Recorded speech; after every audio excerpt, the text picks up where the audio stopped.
నమస్కారం సార్. నమస్తే అమ్మా. సార్ ఎగ్జామ్ అంటేనే ఒక తెలియని భయం సార్. అండ్ ఎస్పెషల్లీ మనం చేసే చిన్న చిన్న మిస్టేక్స్ వల్లనే ఎస్పెషల్లీ గవర్నమెంట్ జాబ్‌కి ఎవరైతే ప్రిపేర్ అవుతూ ఉంటారో, ఆ మిస్టేక్ వల్ల బ్యాక్ అయ్యి ఎగ్జామ్ రాయలేకపోయిన సందర్భాలు ఉంటాయి.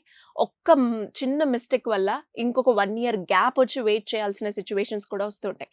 వాటిని ఓవర్‌కమ్ చేయాలి అంటే ఎగ్జామ్ హాల్‌లో మనం ఎలాంటి మిస్టేక్స్‌ని అవాయిడ్ చేయాలి? అండ్ ఎస్పెషల్లీ స్టూడెంట్స్ 1 వీక్ ఉంది అంటే చాలు టెన్షన్ అయిపోతారు, పానిక్ అయిపోతారు. ఏం చదవాలో తెలీదు, ఏం చదవద్దో తెలీదు. ఎలా ఉండాలి సార్?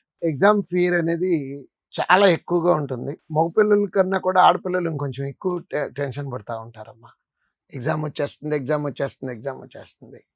సో ఫస్ట్ ఎగ్జామ్ హాల్తో పాటు ఎగ్జామ్ డేని ఏంటి హ్మ్. అనేది చూద్దాం. చెప్తే ఇంకొంచెం బాగా పిల్లలకు ఉపయోగపడుతుంది.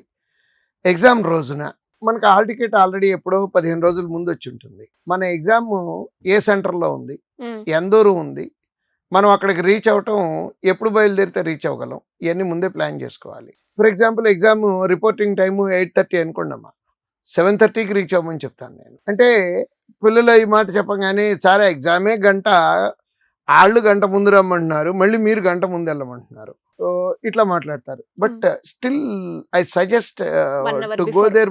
అంటే రిపోర్టింగ్ టైంకి 1 hour ముందు వెళ్ళమంటానమ్మా. యాక్చువల్గా 8:30 రిపోర్టింగ్ టైం అనుకోండమ్మా, 9:30కి ఎగ్జామ్ పెడతాడు. 1 hour స్పేస్ ఉంటుంది అక్కడ. అయినా కానీ నేను 7:30కి వెళ్ళమంటాను. మీ ఊళ్ళో ఉండే వాతావరణం వేరు, ఎగ్జామ్ ఊరు కొత్త ఊరు అయ్యి ఉండొచ్చు. అవును. ఆ ట్రాఫిక్ వాతావరణానికి ఉంటుంది. అలవాటు పడాలి మీరు ఫస్ట్. హ్మ్.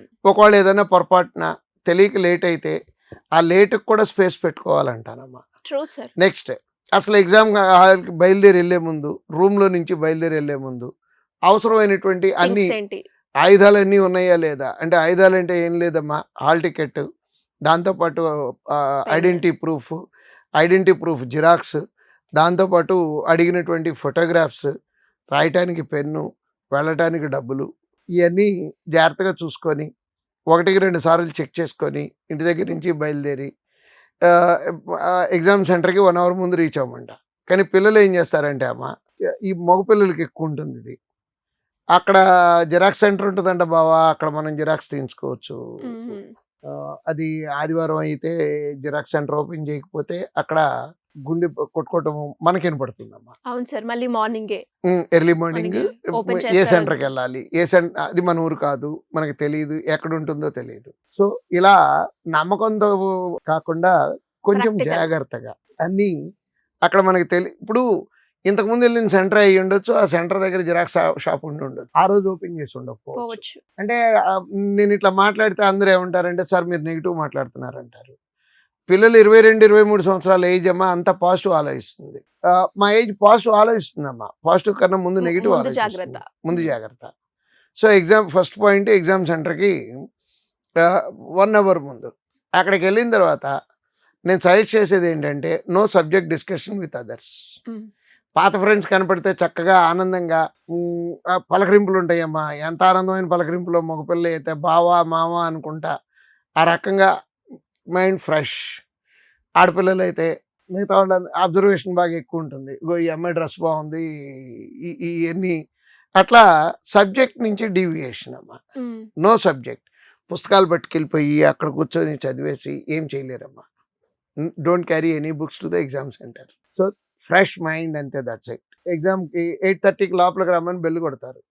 కొట్టిన వెంటనే కబుర్లు ఏ స్టేజ్లో ఉన్నా సరే ఆపేసి లోపలికి వెళ్ళి కూర్చోమంటాము. హ్మ్.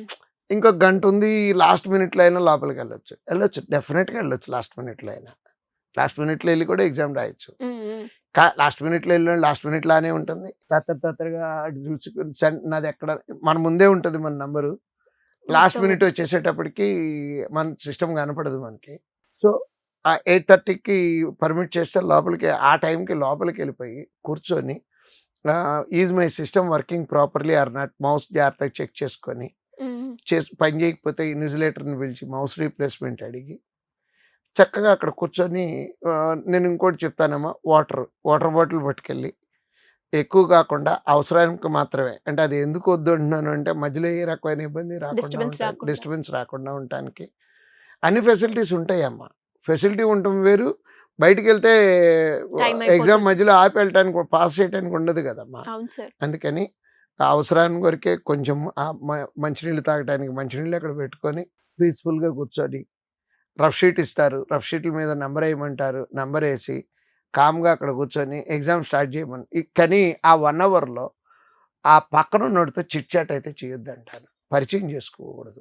పిల్లలు చేసే తప్పు పరిచయం, అక్కడ కబుర్లు చెప్పడం మొదలు పెడతారు. ఎఫెక్ట్ ఎలా ఉంటుంది? ఏంటంటే అమ్మా, ఆ ఎఫెక్ట్ పరిచయం లేకపోతే నీ ఎగ్జామ్ నువ్వు, నా ఎగ్జామ్ నేను రాసుకుంటాము. బాగా పరిచయం అయింది అనుకోండి అమ్మా, ఒకసారి అట్లా చూడాలనిపిస్తుంది. పొరపాటున కూడా తల తిప్పితే ఇన్విజిలేటర్ లేడు కదా అని ఎంత సీరియస్గా పనిష్ చేస్తున్నారు, యాక్షన్ తీసుకుంటున్నారు అంటే ఏం లేదమ్మా, సింపుల్గా ఎగ్జామ్ బార్ చేసేస్తాడు. ఒకవేళ మనం ఏమైనా ఆర్గ్యూ చేస్తే 7 సంవత్సరాలు పనిష్మెంట్ ఇవ్వడానికి ఛాన్స్ ఉందమ్మా. అందుకని ఎగ్జామ్లో హాల్లోకి వెళ్ళి కూర్చున్న తర్వాత పక్క మనిషి తెలిసినోడైతే ఒక మాట మాట్లాడి ఆగిపోవటమే, కానీ తెలియనోడైతే కూరగాయ కబుర్లు అయితే చెప్పొద్దని చెప్తానమ్మా. నెక్స్ట్ ఇంకోటి, మన సిస్టమ్ మధ్యలో పొరపాటున టెక్నాలజీ అన్న తర్వాత ప్రాబ్లమ్స్ రావడానికి ఛాన్స్ ఉంటాయి. మన సిస్టమ్ మధ్యలో ఆగిపోయింది అనుకుందాము, డోంట్ బి ప్యానిక్. ఏదో జరిగిపోయింది, నా జీవితం అంతా అయిపోయింది అనుకోవద్దు. ఎప్పుడైతే మీ సిస్టమ్ ఆగిపోయిందో ఆటోమేటిక్గా సర్వర్లో టైం ఆగిపోతుందమ్మా. ఆగిపోయింది, సిస్టమ్ మారుస్తారు, it is there responsibility. System మారుస్తారు, అక్కడికి వెళ్ళి మళ్ళీ కూల్గా స్టార్ట్ చేసుకుంటాము. ఆ టైం నుంచి అక్కడి నుంచే స్టార్ట్ అవుద్ది. కానీ ఈ లోపల మనం ఏంటంటే ఏదో అయిపోయింది, ఏదో అయిపోయింది, ఏదో అయిపోయింది, ఏదో అయిపోయింది, ఏదో అయిపోయింది, ఏమవుద్దు, నథింగ్ విల్ హ్యాపెన్. 10 సార్లు ఆగినా కూల్గా ఉండటం ప్రాక్టీస్ చేసుకుంటాం. అది కాకపోతే ఇది చట్టానికి బాగానే ఉంటుంది, కానీ 20-22 సంవత్సరాల పిల్లలకి కొంచెం కష్టంగానే ఉంటుందమ్మా. బట్ దాన్ని మెంటల్గా ప్రిపేర్ అవ్వమని చెప్తున్నాను. ముందు నుంచే ఈ విషయం తెలుసుకొని ప్రిపేర్ అవ్వండి. ఇది సిస్టమ్ ఆగిపోయినా ఏమీ జరగదు. మాకు శ్రీధర్ గారు చెప్పాడు, సిస్టమ్ ఆగిపోయితే సర్వర్ టైం ఆగిపోద్దంట. Right. Next regarding rough sheets అమ్మా, గాలి వచ్చి మీ రఫ్ షీట్ నా దగ్గరికి వచ్చింది అనుకోండి, గాలికి కొట్టుకొని వచ్చి పొరపాటును కూడా టచ్ చేయకూడదు. ఎందుకు టచ్ చేయకూడదు? అక్కడ IBPS క్రైమ్ లిస్ట్లో ఒకటి ఉంటుందమ్మా, ఎక్స్చేంజ్ ఆఫ్ ఆన్సర్స్ అని. ఏంటంటే ఇప్పుడు మీ పేరు రాసి, మీ రోల్ నెంబర్ రాసి రఫ్ షీట్లు మీ దగ్గర మీ ఉంటుంది, దాని మీద మీరు కొన్ని లెక్కలు చేసి ఉంటారు. అది నా కొట్టుకొచ్చినప్పుడు నా చేతిలో ఉన్నప్పుడు ఇన్విజిలేటర్ చూసాడు అనుకోండి, ఇద్దరిని బుక్ చేస్తాడమ్మా. మీ షీట్ నాకు ఇచ్చినందుకు గాను, మీ షీట్ నా దగ్గర ఉన్నందుకు గాను ఎక్స్చేంజ్ ఆఫ్ ఆన్సర్స్ అంటారు. అంటే దాని మీద ఆన్సర్లు ఉంటాయి కదా, గ్యారంటీగా. మీరు ఎన్నో కొన్ని బిట్లు చేసి ఉంటారు కదా, ఆ చేసిన బిట్ల ఆన్సర్లు నీకు ఇచ్చానని చెప్పి బుక్ చేస్తారు. అది బుక్ చేస్తే ఆ ఎగ్జామ్తో పాటు 7 years maximum punishment is 7 years అమ్మా. అంటే 7 సంవత్సరాలు అంటే 22 సంవత్సరాల పిల్లలు 7 సంవత్సరాలు బార్ అంటే అయిపోయిందమ్మా, జీవితం అయిపోయింది, జీవితం క్లోజ్ అయిపోతుందమ్మా. తెలిసి తెలియక చేసే తప్పులు మూలాన. ఇప్పుడు రాసేటప్పుడు ఏమైనా పెన్ను పడింది అనుకోండి, పక్కనోడిదే కదా అని తీసి ఇవ్వడానికి ట్రై చేస్తామమ్మా. Still that is also a problem. మాట్లాడుకుంటున్నారంట అంటే, ఇప్పుడు ఫర్ ఎగ్జాంపుల్ చెయ్యి ఇట్లా పెట్టి చూశాడు అనుకోండి అమ్మా, ఆన్సర్ 1 అని ఏదో బిట్కి ఆన్సర్ 1 అని చెబుతున్నావు నువ్వు అంటాడు. ఇన్విజిలేటర్ లేడు కదా అని పొరపాటును కూడా పక్కనతో మాట్లాడకూడదమ్మా. ఇది మోస్ట్ ఇంపార్టెంట్ పాయింట్. సో ఈ పాయింట్లన్నీ దృష్టిలో పెట్టుకొని ఎగ్జామ్ రోజున ఇలాంటి తప్పులు చేయకుండా టైంకి వాళ్ళు 1 hour ముందు రమ్మంటే మనం ఇంకో 1 hour ముందు వెళ్ళటం, లోపలికి ఏ టైంకి వెళ్ళటానికి పర్మిషన్ ఇస్తే ఆ టైంకి వెళ్ళి కూర్చొని కూల్గా ఆ వాతావరణానికి అలవాటు పడమంటున్నానమ్మా. ఈ పాయింట్లన్నీ ఫాలో అయితే డెఫినెట్గా చేయొచ్చమ్మా. Great sir. అండ్ ప్రతి మైన్యూట్ డీటెయిల్ కూడా ఒక స్టూడెంట్ ఎవరైతే ఎగ్జామ్ హాల్కి వెళ్తున్నారో వాళ్ళందరూ కూడా పాటించాల్సిన విషయం. మీరు అన్నట్టుగానే ఏదో పెన్ను పడిపోయింది అన్న నార్మల్గానే ఇచ్చినా కూడా ఏ యాక్షన్ ఉంటుంది అని ఇప్పుడు మీరు చెప్పేదాకా కూడా చాలా స్టూడెంట్స్కి అయితే తెలియదు అని అనుకుంటున్నాను. Great knowledge sir. అండ్ ఇలాంటి మైన్యూట్ మిస్టేక్స్ వల్లనే ఇయర్ గ్యాప్ వచ్చి కట్ అయిపోయి లాస్ అయిపోయి మీరు అన్నట్టుగానే కొందరికి, అంటే ఐ మీన్ ఎవరికి అలా జరగొద్దు, ఒకవేళ జరిగితే 7 years ఆల్మోస్ట్ లైఫే కంప్లీట్. సో అదొక్కటి మనం దృష్టిలో పెట్టుకొని ఎగ్జామ్ హాల్కి వెళ్ళాలి అని అర్థమవుతుంది. Great knowledge sir. Thank you so much. Thank you.